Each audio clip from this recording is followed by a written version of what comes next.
Hindi stories. जादुई टोकरी की कहानी। एक बहुत पहले जमाने की एक रोमांचक कहानी है।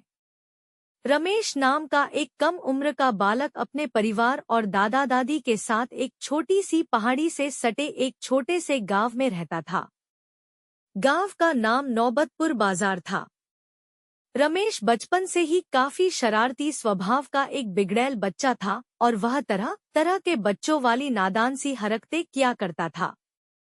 उसके हरकतों से हमेशा कोई न कोई छोटी बड़ी आफत आ जाया करती थी। नौबतपुर बाजार से कुछ ही दूरी पर अवस्थित एक छोटा सा घना जंगल था। एक दिन की बात है, रमेश उस जंगल में घूमने के लिए गया हुआ था। वह उस जंगल में इधर उधर बस यूं ही घूम रहा था। तभी एक जगह जंगल के रास्ते में जमीन पर पड़ी हुई बांस की बनी हुई एक साधारण सी टोकरी को उसने देखा।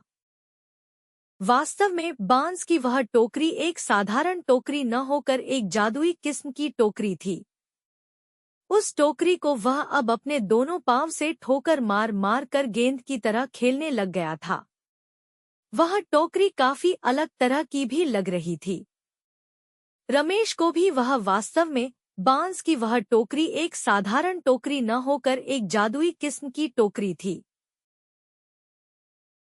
वह टोकरी काफी अलग तरह की भी लग रही थी।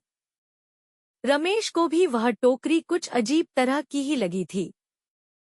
अब उस टोकरी के बारे में जानने के लिए रमेश थोड़ा थोड़ा उत्साहित भी होने लगा था। अब उसने उस टोकरी पर अपना पैर रखकर उस टोकरी पर चढ़ने का सोचा, परंतु जैसे ही वह उस टोकरी पर अपना पैर रखकर चढ़ा तो वह टोकरी काफी अलग तरह की भी लग रही थी।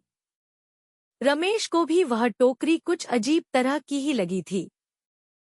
अब उस टोकरी के बारे में जानने के लिए रमेश थोड़ा थोड़ा उत्साहित भी होने लगा था। अब उसने उस टोकरी पर अपना पैर रखकर उस टोकरी पर चढ़ने का सोचा, परंतु जैसे ही वह उस टोकरी पर अपना पैर रखकर चढ़ा तो वह टोकरी रमेश को लेकर तेजी से काफी ऊपर ऊंचे आसमान में उड़ गई और उड़ते उड़ते बहुत दूर बादलों के एकदम पार लेकर चली गई। फिर घंटे भर बाद एक विशाल महल के अंदर ले जाकर रमेश को उस टोकरी से नीचे उतार दिया। रमेश उस बड़े और रहस्यमय महल में पहुंचकर आश्चर्यचकित होकर रह गया। अब वह महल में इधर उधर घूमकर जायजा लेने लग गया था। घूमते घूमते रमेश का सामना एक काफी लंबे चौड़े व्यक्ति से हुआ जो उस समय महल में पड़े हुए बेशकीमती सामान जैसे सोना, चांदी, सिक्का, हीरा, जवाहरात के खजाने के पास खड़ा होकर उस खजाने की रक्षा कर रहा था। विशाल व्यक्ति भी अचानक रमेश को देखकर चौंक गया। उसने रमेश से पूछा कि तुम यहाँ तक कैसे पहुँचे हो? रमेश ने उस व्यक्ति को अपनी सारी बीती बातें सही सही बता दी। वह विशाल व्यक्ति काफी दयालु प्रवृत्ति का भी था। उसने रमेश को कुछ खजाना देने की पेशकश भी की, परंतु एक शर्त यह भी रखी कि रमेश बिना पूछे कोई भी चीज इस खजाने में से हाथ नहीं लगाएगा। रमेश अब काफी खुश हो गया था। उसने उस विशाल व्यक्ति की यह शर्त मान ली थी। लेकिन कुछ दिनों के बाद ही रमेश पर लालच पूरी तरह से हावी हो गया था। उसने बिना पूछे खजाने में से कुछ सोना और जवाहरात चुपचाप चुरा भी लिया था। कुछ दिनों बाद महल के रखवाले को यह एहसास भी हो गया कि खजाने से कुछ सामान गायब है।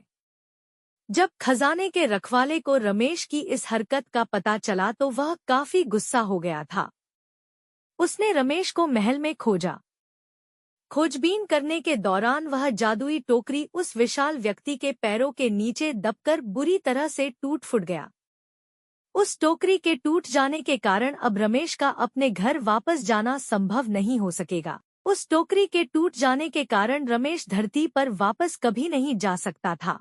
जब रमेश को यह एहसास हुआ कि उसने काफी बड़ी गलती कर दी है, तो वह उस विशाल व्यक्ति के सामने अपने आप को दोषी ठहराते हुए उससे माफी मांगा और जो भी कीमती सामान उसने चोरी किए थे वह सभी सामान खजाने के रखवाले को वापस कर दिया था।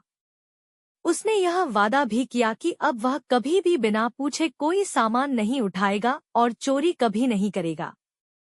उस घटना के बाद रमेश अब एक बदला हुआ इंसान बन गया था। अब वह अपनी ईमानदारी और सत्यनिष्ठा के साथ उस महल में रह रहा था और खजाने की देखभाल भी कर रहा था। रमेश ने यह सीखा कि लालच कभी नहीं करना चाहिए। लालच इंसान को कहीं का नहीं छोड़ता है। रमेश के चाल चलन एवं बदले हुए स्वभाव को देखकर खजाने के रक्षक उस विशाल व्यक्ति को रमेश नामक उस लड़के पर दया आ गई। उसने फिर से उसी तरह की एक जादुई टोकरी बनाई जिस पर सवार होकर रमेश अब अपने गांव जा सकता था। एक दिन रमेश उस टोकरी पर सवार होकर फिर से अपने गांव की ओर उड़ गया। खजाने के रक्षक ने रमेश को कुछ खजाना भी दिया था। रमेश ने अपने गांव आकर उस खजाने में से कुछ हीरे जवाहरात अपने गांव वालों के बीच भी बांट दिए थे।